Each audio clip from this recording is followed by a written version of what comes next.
Olá, André Vasco aqui. Hoje eu quero ensinar você como fazer uma boa redação, seja para concurso público, seja para Enem. Apesar que o nosso foco aqui do canal é mais concurso público, acredito que se você for fazer Enem também, essas dicas devem te ajudar, tá bom? Então, se você não conheceu o canal e gosta aí desse conteúdo, já deixa o seu like, se inscreve no canal, ativa o sininho para participar dos próximos vídeos que a gente vai postar, tá bom? Então vamos lá, como fazer uma boa redação. Bom, a primeira coisa que fez diferença, contando um pouco da minha história, né? Eu fui concursado por muito tempo, tá? Passei 4 vezes no top 20 de concursos públicos e 2 vezes no top 10. Uma vez eu fiquei em segundo lugar no concurso do Ministério Público. Então, assim, as redações, às vezes tem algum concurso que não tem redação, mas a maioria tem. E redação é uma parte importante do concurso. Então, eu descobri algumas técnicas, né, que dão mais certo e me fizeram chegar nesse resultado aí de ser aprovado várias vezes, enfim, e posso compartilhar aqui com vocês. Então, a primeira coisa que fez diferença para mim foi e treinar,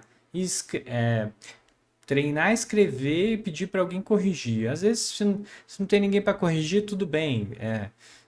Pelo menos treina escrever, porque aí você mesmo acaba se policiando em muitas coisas. Mas hoje em dia, se você não tiver ninguém para corrigir ainda, já existe aí o chat GPT, né? Então, se você não conhece o que é isso aí, posso até deixar um vídeo aí meu que eu explico sobre o chat GPT. Você não só digita lá no Google chat GPT que você já vai acessar, porque ele é uma inteligência artificial que você consegue escrever texto e ele te responder texto. Então, para a redação, você pode jogar a sua redação para ele e pedir, me sugira melhorias na minha redação, avalie a minha redação, me dê uma nota, alguma coisa assim, tá? É claro que um especialista vai ser provavelmente melhor que o chat GPT, né? Tá? Agora, outra coisa importante é identificar o tipo de redação solicitado, né? Então, os três mais comuns. Só lembrando, daqui a pouco eu vou mostrar um modelo que me fez ser aprovado. Então, fica até o final aí, porque tem dicas valiosas aqui, tá bom? Os três tipos de redação mais comuns são dissertativa, narrativa e descritiva. A dissertativa são ideias e pontos de vista, tá? Depois eu vou me aprofundar mais nessa porque ela é a mais importante na minha opinião. A narrativa é contar uma história ou uma história, no caso de não ser verdade. Então ela pode ser verdade, pode ser imaginação, e ela costuma ter personagens. Então você pensa em livros aí de história, né? Livros infantis ou enfim, de contos aí, né? A descritiva, você faz o texto com foco em apresentar características das pessoas, das paisagens, dos objetos.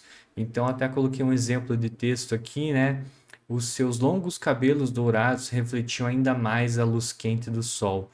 Então, longos, né? Um adjetivo, dourados, mais um adjetivo. A luz é quente, então são vários adjetivos, características das pessoas ou dos objetos, tá?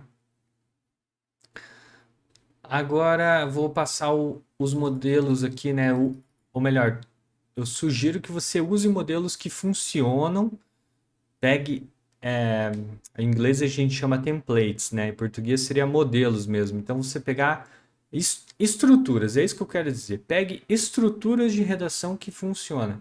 E eu vou mostrar aqui para dissertar, a redação dissertativa argumentativa, que é a mais comum de cair nos concursos. Então, como que eu fazia? Geralmente fazia 5 parágrafos, tá? Porque é, costuma ser um texto de 20 a 30 linhas, né? Às vezes 25. Então, 5 parágrafos é mais ou menos o que cabe nessas linhas. O primeiro parágrafo eu faço a introdução e eu procuro fazer com que seja um parágrafo único sobre a introdução. É recomendado ter a sua tese. Para quem não sabe, tese ela não é tema, tá? Ela é a sua opinião sobre um tema. E nesse caso eu botei opinião temporária. Por quê? Porque pode ser que tenha um assunto que você tem uma opinião diferente da maioria. Mas você acha difícil fazer um texto para convencer da sua opinião, por exemplo. Então você pode adotar a opinião contrária naquele momento para defender, para fazer seu concurso, para fazer ali a sua questão acadêmica, né? Tá? Então não precisa ser a sua opinião da vida real.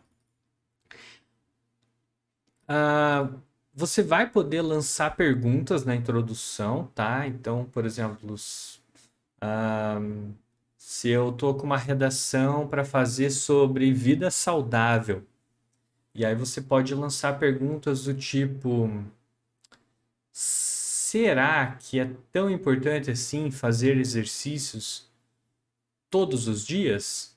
Ou apenas uma vez na semana é o suficiente? Aí você pode lançar essa pergunta, por exemplo, tá? Que é uma coisa que eu não vou aconselhar que você faça na conclusão, por exemplo. A gente vai chegar lá, mas na conclusão eu sugiro que você não faça perguntas, tá bom? Bom, ainda na introdução, você pode enumerar argumentos que você pretende usar na redação, mas sem se aprofundar, tem que ser uma coisa superficial. Então, por exemplo, se você vai falar sobre vida saudável, você pode falar, entre os itens mais importantes recomendados por especialistas estão fazer exercício regularmente para melhorar, para diminuir a incidência de doenças cardíacas, entre outras. Aí você pode colocar melhora a saúde mental e um terceiro argumento seria melhorar sua capacidade mental, né? Muita gente ou melhor, seu desempenho, né? Seu desempenho. Porque o mental seria o segundo, né? O terceiro seria melhorar o desempenho na sua vida profissional, enfim, porque aí melhora as duas coisas, né? Melhora o seu físico, a sua mente e você consegue produzir mais no trabalho, por exemplo, tá? A pessoa que lê a sua introdução, ela tem que sair da sua introdução sabendo do que se trata, do que vai se tratar toda a redação. Então, se você leu o primeiro parágrafo da sua redação e você não entendeu sobre o que vai ser o texto, a sua introdução está ruim, tá? Agora, o desenvolvimento. Eu uso a regrinha seguinte. É argumento 1, argumento 2 e argumento 3. E para isso eu uso um parágrafo para cada um. Então, eu boto parágrafo 2 aqui, argumento 1, porque o primeiro parágrafo é a redação, né? Então, o 2 tem que ser o argumento 1, o 3 tem que ser o argumento 2 e o 4 tem que ser o argumento 3. É uma regra, isso não dá para mudar nunca? Não, dá para mudar, mas o que eu estou te falando, segue isso aqui que geralmente funciona, tá? E aí o parágrafo 5 eu uso como a conclusão. E nesse parágrafo eu retomo o problema e a tese, né? Então, vamos desenvolver um pouquinho mais aqui, só para eu dar um exemplo mais completo. O argumento 1, e eu deixei um exemplo aqui, por exemplo, a gente está falando de vida saudável, né? Então, o argumento 1 foi fazer exercícios melhora a saúde física, reduzindo o risco de doenças como diabetes, obesidade e problemas cardíacos. E aí você vai falar muito mais sobre isso. Aí, o segundo argumento, então, foi saúde física, né? Aí o segundo é fazer exercícios ajuda também a melhorar a saúde mental, reduzindo o estresse, a ansiedade, além de aumentar a sensação de bem-estar. Então, o 2 é sobre saúde mental. E o 3, fazer exercícios regularmente pode melhorar o desempenho em outras áreas da vida, como trabalho e estudos, já que aumenta a capacidade de concentração e melhora a disposição física e mental. Então, por exemplo, você que está estudando para concurso público, se você faz exercício físico, pode melhorar seu desempenho. Então, esse seria o terceiro argumento, tá bom? Agora na conclusão. Então, você vai retomar o problema e a tese. Qual que é o problema e a tese? É a questão da vida saudável, né? Então, fazer exercícios regularmente é fundamental para uma vida saudável, conforme pudemos perceber quanto à melhora na saúde física, a melhora da saúde mental e a melhora do desempenho intelectual em geral. Então você retoma o argumento 1, 2 e 3, mas sem se aprofundar e não deixa espaço para dúvida. A conclusão é o momento de você reunir aquelas ideias, todas as suas ideias mais fortes, juntar na conclusão e fechar. Não é para deixar nada em aberto, tá? Por isso que eu coloquei que não é bom lançar pergunta. Bom, agora tem umas dicas melhores aqui, né? Se é autodidata em gramática. O que eu quero dizer com isso? Você vai ficar em dúvida entre várias coisas, tá? Por exemplo, se você vai falar de encontro ou ao encontro, você vai ficar na dúvida. Aí você vai ter que pesquisar lá, vai ter que pesquisar e vai ver, é de encontro ao encontro. Aí você vai ver que ao encontro é para concordar. Você fala, então tá bom, da próxima vez eu vou usar dessa forma. Então, vá sendo autodidata, todo dia aprenda alguma coisinha, pesquise alguma coisinha de gramática, para que não chegue na hora e você tenha erros grosseiros. Porque quando você comete um erro grosseiro, acontece às vezes do professor ficar de má vontade para corrigir a sua redação, porque ele fala, meu Deus, a pessoa não sabe escrever nem isso, sabe? Já bate um desânimo nele. Não é uma coisa intencional, é uma coisa mais que acontece mesmo, sabe? Outro item importante, né? Respeite o número de linhas. Eu sei que isso é óbvio, mas é que isso pode anular a sua redação. Então, se você não sabia disso ainda, já te aviso agora. Por isso que eu uso essa técnica dos 5 parágrafos para eu não correr o risco de ultrapassar as linhas, sabe? Outra coisa interessante, se você tiver uma letra muito feia aí, né? Treinar caligrafia, porque o professor que vai corrigir 500 provas, ele não vai perder tempo com o seu garrancho e ele vai sentir prazer, né, quando ele pega uma letra bonita e pode ser que isso leve ele a dar uma nota melhor para a letra bonita, né?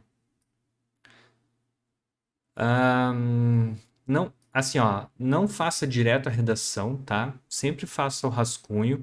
Eu sei que às vezes não dá tempo de fazer, você vai ter que reservar pelo menos 1 hora para redação, tá? Então, é complicado, sim, redação é uma parte crítica. E sempre que eu não fiz o rascunho e fui direto, você acaba se embananando em algum ponto que não tem mais como corrigir com a caneta, sabe? E aí você vai ter que fazer uma coisa feia que vai te descontar nota, tá? Com certeza. Mas, opa, mais outra dica aqui, né, que eu sempre falo pro pessoal que eu escrevi um livro, né, que é A Mente dos Aprovados. Deixa eu mostrar aqui para vocês. Que é esse aqui, ó, A Mente dos Aprovados, como passar em concurso público. Então, aqui no vídeo eu falo rápido algumas coisas, né? Mas aqui tem todo um livro contando como que eu fiz para passar nos concursos e qual foi a minha mentalidade, porque tem coisas que a maioria das pessoas pensam e eu percebo, e pelos meus colegas que daí foram aprovados também, eu percebo que a gente pensou um pouco diferente da maioria, tá? Então, é claro, eu não sou dono da razão, não, mas aqui é dando o meu ponto de vista. Então, se você está nessa caminhada, eu acho que vale a pena você consultar o ponto de vista de quem foi aprovado, tá? Minha opinião. E aí, depois dessa baita aula, só me resta aí pedir mais uma vez para quem não deixou o like ainda, deixar o like agora, se inscrever, ativar o sininho no canal para não perder as nossas próximas dicas, tá? Então era isso, pessoal. Vocês não me conheciam, eu sou André Vasco, vou ficando por aqui. Espero que tenham gostado. Um abraço, boa sorte aí na sua redação. Tchau!